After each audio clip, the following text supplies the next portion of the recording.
The market's unpredictable, and everyone's asking, where should you put your money right now? Today, we're breaking down 4 speculative stocks that have been making waves: WFHolding Limited, WFF, Locafy Limited, LCFY, RedCloud, RCT, and SaverOne 2014 Limited, SVRE. These aren't blue-chip names, they're risky but potentially rewarding. We'll look at what each company does, their recent performance, and whether they're worth your investment. By the end, you'll have a clear, no-nonsense take on each stock. Grab your coffee, hit that like button, and let's dive in.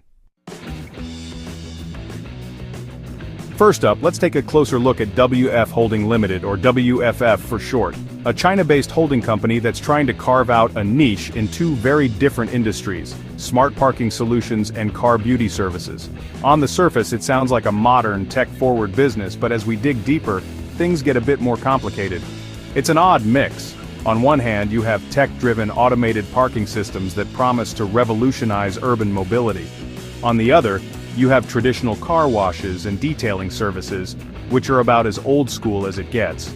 Combining these 2 under one corporate umbrella is unusual, and it raises questions about whether there's any real synergy between them or if it's just a way to diversify revenue streams in a crowded market. The stock itself is a roller coaster ride. WFF's share price has seen wild swings with dramatic spikes and sudden crashes that seem to come out of nowhere. This kind of volatility is usually a red flag for investors, signaling that the stock is being driven more by speculation and hype than by solid business fundamentals or consistent performance. It's the kind of chart that makes even seasoned traders nervous.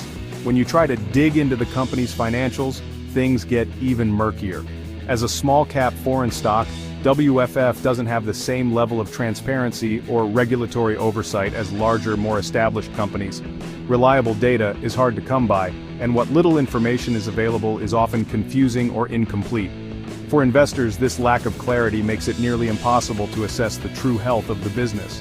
Both of WFF's business segments come with their own unique challenges. Smart parking is a capital-intensive industry that requires significant upfront investment in technology and infrastructure, and it's fiercely competitive, with many players vying for a piece of the urban mobility market. Meanwhile, car beauty services, like washes and detailing, are notoriously low-margin, labor-intensive, and difficult to scale. It's a tough road for any company, let alone one trying to juggle both at once. The business model itself feels disjointed. The holding company structure, instead of simplifying things, actually adds another layer of complexity. There's no clear explanation for how these 2 very different businesses fit together, or what unique value the holding company brings to the table.